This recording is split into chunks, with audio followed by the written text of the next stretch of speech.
Fala galera, eu sou Gustavo, professor de matemática, e este é o canal Questões de Matemática. Da última aula sobre conjuntos, nós falamos sobre a questão do pertencimento, qual que era a simbologia que nós utilizávamos, a questão da separação por vírgula, a questão do nome dos conjuntos, como que a gente identificava se um conjunto estava ou não, se um elemento estava ou não no conjunto. E hoje nós vamos trabalhar um pouco com subconjuntos. Então, veja essa palavra aqui, ela é uma junção de duas palavras, né? A palavra sub e a palavra conjuntos.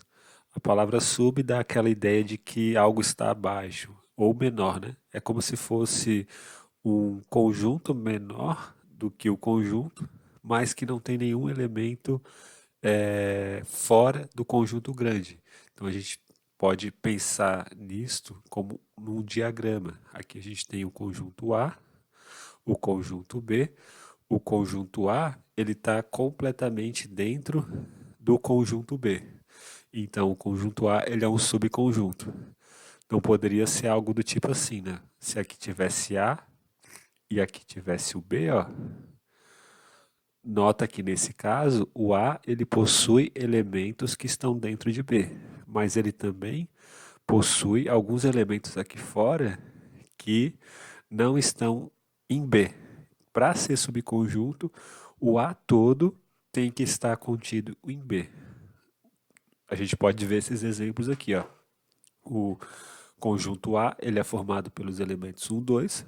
O conjunto B ele é formado pelos elementos 1, 2, 3 e 4. E nós podemos dizer, com certeza, então que o conjunto A ele está contido no conjunto B.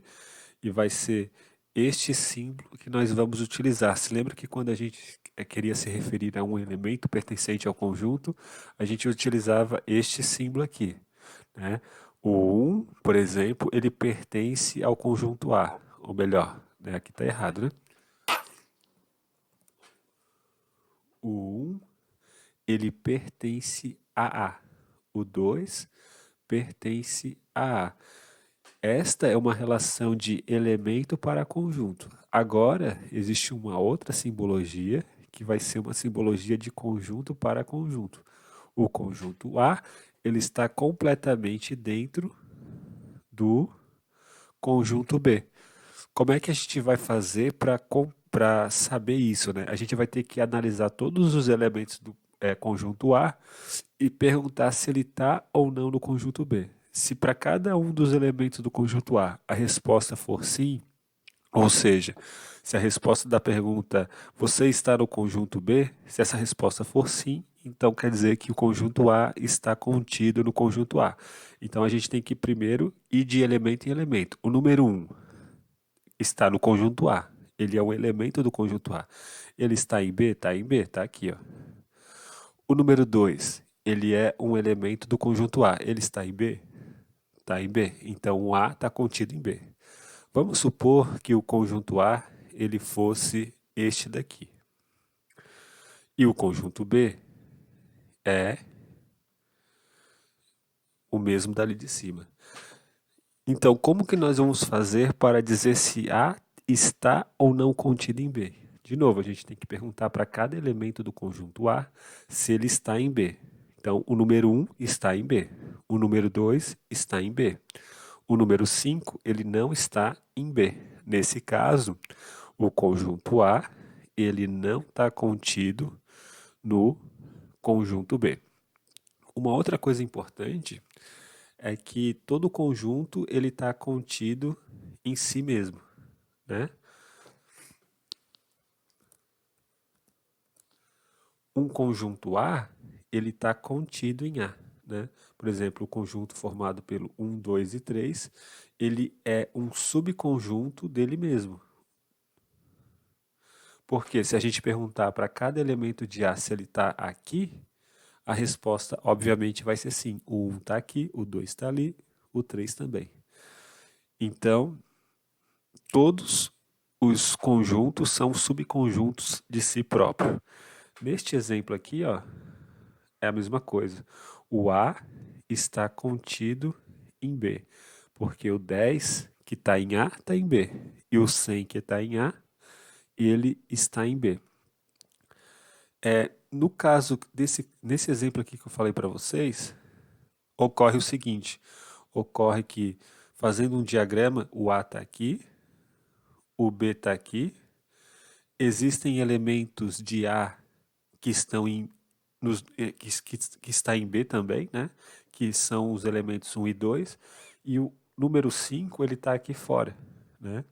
A gente vai ver na aula seguinte a interseção de conjuntos. Essa aqui é a interseção dos conjuntos A e B, que é dada pelos elementos 1 e 2. Né? A interseção de A e B é o conjunto formado pelo 1 e pelo 2. Vamos para o próximo quadro? Aqui nós vamos fazer um exercício. Então a gente precisa lembrar da aula anterior. O que nós vimos na aula anterior? Que um conjunto ele tem os seus elementos e os elementos dentro desse conjunto eles são separados diretamente por vírgula. E a ideia desse exercício é que este conjunto aqui grande, ó, que é o que está no enunciado do problema, ele é o conjunto X, ele possui vários elementos e a ideia é tentar analisar se esses conjuntos que estão aqui, A, B, C, D até o H, eles estão contidos ou não nesse conjunto X. Né? Como que a gente faz para determinar se um conjunto está contido no outro, ou seja, se um conjunto é subconjunto de um outro conjunto? A gente tem que pegar cada elemento desse suposto subconjunto e perguntar, você está ou não no conjunto que eu quero analisar? Né? Será que nesse conjunto A aqui, o 1 ele pertence a o 1 é elemento um elemento do conjunto X? Sim, né? Então aqui, ó, o A está contido em X. No caso do conjunto B, a mesma coisa. São dois os elementos que estão no conjunto B, o 1 e o 3. Vamos perguntar para o 1. 1, você está em X? Tá, o 1 está aqui. 3, você está em X? Sim, ele está lá. Então, o conjunto B está contido em X. O conjunto C, ele tem um elemento, que é o conjunto vazio. Ó, o vazio, se lembra disso? Pertence a C. Se não, se você não viu a primeira aula, corre lá que nessa aula a gente explica direitinho essa questão de um conjunto pertencendo ao outro conjunto. Né? Nesse caso aqui, o vazio pertence a C, e a gente tem que se perguntar se o vazio está presente no conjunto X. E ele está aqui, ó. O vazio está aqui. O vazio, o conjunto C, então, está contido no conjunto X. O conjunto D. A primeira coisa que a gente tem que observar no conjunto B é quais são os elementos dele. Né? Será que o 1 é um elemento de B? De D? Será que o 2 é elemento de D? O 4 a gente sabe que é. Se lembra da última aula que a gente viu que o 1 ele não está separado diretamente por vírgula, porque tem essa chave aqui que está atrapalhando, e essa chave aqui também. Da mesma forma, o 2, ele não pertence ao conjunto D, porque ele não está separado diretamente por vírgula. Então, o 1, ele não pertence a D, o 2, ele não pertence a D. Porém, o conjuntinho 1, 2, ele pertence a D, né? Bem como o 4, que também pertence a D. Então, os únicos elementos do conjunto D é esse aqui, que é o conjunto formado pelo 1 e pelo 2, e esse aqui, que é o elemento 4. Então, vamos perguntar para este elemento do conjunto D se ele está em X. Né? Ele está aqui, ó. O 4 será que está em X? Ele está aqui também. Então, o D, ele está contido em X. Vamos para o conjunto E? O conjunto E ele tem dois elementos. É o 2 pertence a E, o 3 pertence a E. Então, vamos ver se o 2 está em X e se o 3 está em X. Ó, o 3 está aqui. O 3 está em E e está em X. E o 2? Ó, a gente olha aqui para os elementos, ó, a gente percebe que realmente tem um 2 aqui. Ó, só que o 2, aqui do conjunto X, ele não está separado diretamente por vírgula. Então, o 2, ele não pertence a X. Ou seja, o conjunto E, ele não está contido em X, né? A relação desses dois conjuntos aqui, na verdade, é só uma relação de interseção. A gente tem o conjunto E aqui, a gente tem o conjunto X aqui, e tem um elemento que está entre os dois conjuntos, né? Que é o elemento número 3. E o 2 está aqui fora do X, ó. O 2 não pertence a X. Então, nesse caso, como o conjunto E não está totalmente dentro aqui do conjunto X, nós dizemos que ele não está contido em X. No conjunto F, são 3 os elementos que estão lá, o 5, o 1 e o 6. Então, a gente tem que olhar lá para o conjunto F, buscar onde está o 5. Ó, o 5 ele está aqui, ó. O 5 pertence a F e também pertence a X. O 1 pertence a F e também pertence a X. O 6 pertence a F e também pertence a X, ou seja, o F está completamente dentro do X. F está contido em X. No conjunto G, o 1 está em G e está em X. Esse elemento, que está diretamente separado por essas duas vírgulas aqui, então ele é um elemento de G. Então, isso aqui que pertence a G, também pertence a X, ó, porque ele está aqui. E o vazio que também pertence a G, ele também está em X. Logo, G está contido no conjunto X. E o conjunto H? Bom, quais são os elementos do conjunto H, né? Essa é a primeira coisa que a gente tem que fazer quando nós estamos analisando se um conjunto está contido ou não em outro conjunto. É perguntar novamente, perguntar para cada elemento do conjunto H se ele está ou não no conjunto X. O 5, ele pertence a H. Esse elemento aqui, que é o conjunto formado pelo 5, ele também pertence a H. Será que esses dois elementos estão em X? Ó, então, né? O 5 está aqui e o conjunto formado pelo 5 está aqui. Então, o H, conjunto H, está contido no conjunto X. Então, isso aqui é muito importante, pessoal. Lembre de sempre perguntar para o elemento do suposto subconjunto se ele está ou não contido, né? Se ele está ou não presente no conjunto em que a gente quer analisar, né? Então, vamos para o próximo slide, próximo quadro. E agora a gente vai falar sobre as partes de um conjunto. Na verdade, é o conjunto das partes. O que é o conjunto das partes? É o conjunto formado por todos os subconjuntos de um determinado conjunto. Então, por exemplo, aqui é o conjunto A. O conjunto A ele tem vários subconjuntos, né? Por exemplo, esse conjuntinho aqui, ó, formado apenas pelo 1, ele é um subconjunto de A, certo? Esse daqui também, ó, é um subconjunto de A. Da mesma forma que este, o conjunto formado pelo 3. E esse aqui também, né?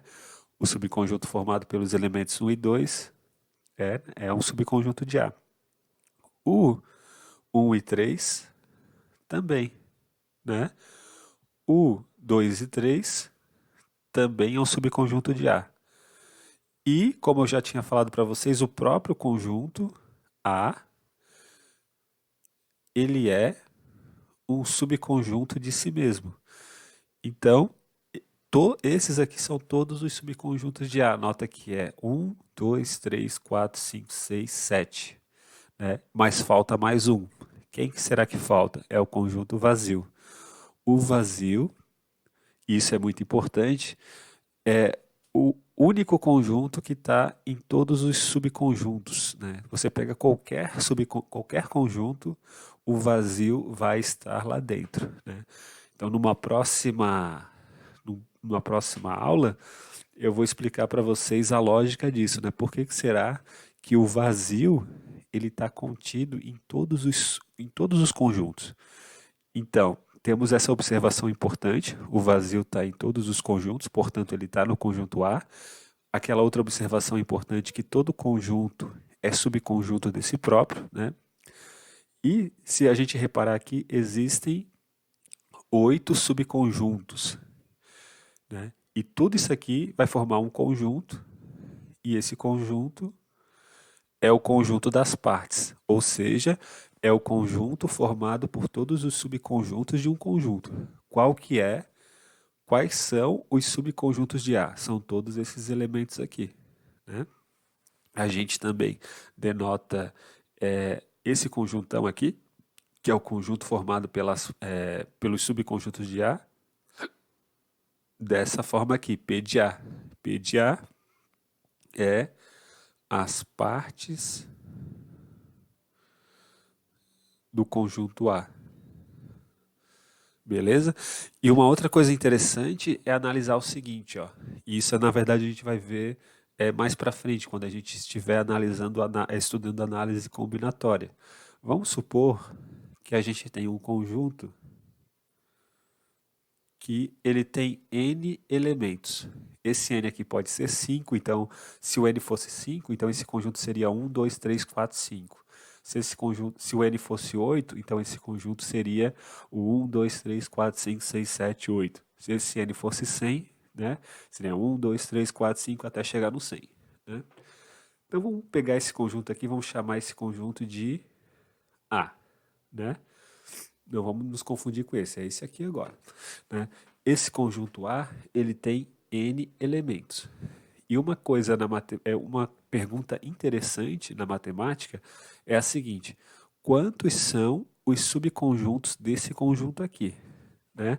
Se a gente for começar a listar, são vários, né? Vai ser o conjunto formado só pelo 1, só pelo 2, só pelo 3, né? E assim vai só pelo n. Depois você pode fazer por pares, né? 1, 2, 1, 3, até o 1n e assim por diante. Se você for parar para pensar, existe uma infinidade, não uma infinidade, mas uma quantidade relativamente grande de subconjuntos desse conjunto aqui, né? Quando a gente for estudar análise combinatória, a gente vai conseguir determinar a fórmula que vai nos dizer quantos são os subconjuntos do conjunto A, que vai ser 2 elevado na n. Veja, por exemplo, aqui o caso do conjunto A que a gente estava estudando, o conjunto formado pelo 1, 2 e 3, ele tem 1, 2, 3, 4, 5, 6, 7, 8 elementos. 2 elevado na 3, porque no caso aqui o n é 3, né? 2 elevado na 3 dá 8. Se o conjunto A fosse, por exemplo, o 1, 2, 3 e 4, então a quantidade de subconjuntos desse conjunto A formado pelos elementos 1, 2, 3 e 4 seria 2 elevado na 4, que seria 16. Né? Deixa eu só apagar aqui e colocar o conjunto esse aqui de novo. A nossa ideia é que futuramente, né, quando a gente for estudar análise combinatória, como eu falei, a gente vai conseguir basicamente dizer qual é aquele número, né, o 2 elevado, por que que é aquele número 2 elevado na n. Mas é basicamente assim, né? Num subconjunto, existem duas possibilidades para o 1. O 1 ele está ou não está. Então, existem duas possibilidades. Para o conjunto 1, está no subconjunto, ele está ou não está. Para o elemento 2, também existem duas possibilidades. Ele está ou não está. Para o elemento 3, existem duas possibilidades. Ele está ou não está. E para o n, também existem duas possibilidades. Ele está ou não está. A gente vai ver, quando estudar análise combinatória, que pelo princípio multiplicativo, basta a gente multiplicar esses números aqui, ó, para determinar a quantidade de subconjuntos do conjunto A, que é, portanto, nesse caso aqui, 2 elevado na n, porque 2 vezes 2 vezes 2, uma quantidade n de 2 aqui vai dar 2 elevado na enésima potência. Beleza? Mas isso é para o futuro, né? Agora vamos trabalhar com igualdade de conjuntos. Bom, um conjunto A, ele vai ser igual a um conjunto B se acontecer duas coisas. A primeira, o A tem que estar contido em B e o B tem que estar contido em A. É só isso, essa é a definição. Isso aqui é o símbolo de C e somente C, né? A é igual a B, C e somente C é uma flechinha assim, ó. C e somente C, o A está contido em B e o B está contido em A. Ou seja, para mostrar uma igualdade, a gente tem que perguntar para todos os elementos de A se eles estão em B e perguntar para todos os elementos de B se eles estão em A. Então, no caso do conjunto A, o conjunto A é formado pelo 1 e pelo 2. Então, a gente tem que perguntar: 1, você está em B? Está em B, está aqui. 2, você está em B? Está em B, está aqui. E a mesma coisa agora para o conjunto B. A gente pergunta para o 2 do conjunto B: 2, você está em A? Está aqui. 1, você está em A? Está aqui. Então, o A ele é igual a B. E no caso do exemplo B, A, ó, como é que a gente lia isso mesmo? Como a gente falou na primeira aula, A é o conjunto do x, tal que x ao quadrado é igual a 9. Bom, como que a gente resolve essa equação aqui, né? X ao quadrado é igual a 9. Existem duas possibilidades para o x, né? X igual a 3 e x igual a menos 3. Né? A gente vai ver, quando a gente começar a estudar a equação do segundo grau, nós vamos ver direitinho também isso aqui. Mas dá para perceber que 3 ao quadrado é 9 e menos 3 ao quadrado também é 9, né? Menos 3 ao quadrado é igual a menos 3 vezes menos 3. E esse menos com esse menos aqui vai dar mais. 3 vezes 3 dá 9. Né? Então a gente percebe que realmente o conjunto A e o conjunto B são iguais. Né? Ó, nesse caso do exemplo C, A é o conjunto do x, tal que x é vogal da palavra matemática. Então, nós temos um A aqui, ó, um E, depois mais um A, depois um I e depois um A. Então, esse é o conjunto A e a gente está querendo comparar com o conjunto B, que é o A, E e I. Será que A e B são iguais? Eles são iguais. Mas espera aí, professor Gustavo, aqui a gente tem 1A, 2A, 3A. Visualmente, parece que eles não são iguais, né? Parece que existem 3 A's lá dentro. Então, parece que o A é maior do que o B e, portanto, o A e o B não são iguais. Mas quando a gente está trabalhando com conjuntos, a repetição de elementos lá dentro ela é irrelevante. A gente não precisa repetir os elementos lá dentro. A gente só coloca uma vez. Então, o conjunto A é igual ao conjunto B. Agora a gente vai para o último quadro, que é retomar aquele. Você lembra que a gente falou sobre o M2 e o M3? A gente fez um exercício tratando desses conjuntos. Né? O M2, o conjunto formado pelos múltiplos de 2. O M3, o conjunto formado pelos múltiplos de 3. Então, M2 é igual a 2 vezes 0, 0, 2 vezes 1, 2, 2 vezes 2, 4, 2 vezes 3, 6. São todos os números pares. E o M3 é o 3 vezes 0, 0, 3 vezes 1, 3, 3 vezes 2, 6, 3 vezes 3, 9 e por aí vai. São todos os múltiplos de 3. Mas agora, esta questão, esse exercício, ele quer analisar que o M6, que é o 6 vezes 0, 0, 6 vezes 1, 6, 6 vezes 2, 12 e assim por diante, os múltiplos de 6, quer analisar que o M6 está contido em M2, né? E que O M6 está contido em M3. Bom, como que a gente faz para provar que o M6 está contido em M2? Bom, se X é um elemento de M6, então X é um múltiplo de 6. Ele é 6 vezes 0, ou 6 vezes 1, ou 6 vezes 2, ou 6 vezes 3. Então, como a gente quer escrever ele de uma maneira genérica, a gente vai escrever ele como 6 vezes K. Esse K pode ser 0, pode ser 1, pode ser 2, pode ser 15, pode ser qualquer coisa. Esta é a representação de um número estando em M6. Ele é 6 vezes algum número, né? Mas, se ele é 6 vezes algum número, ele também pode ser escrito como 2 vezes 3 vezes K, né? Porque 6 é igual a 2 vezes 3, que é igual a 2 vezes 3 vezes K. Em outras palavras, este elemento aqui, ó, ele pertence ao M2, né? Portanto, todo elemento que está em M6 está em M2, porque ele pode ser escrito como 2 vezes alguma coisa.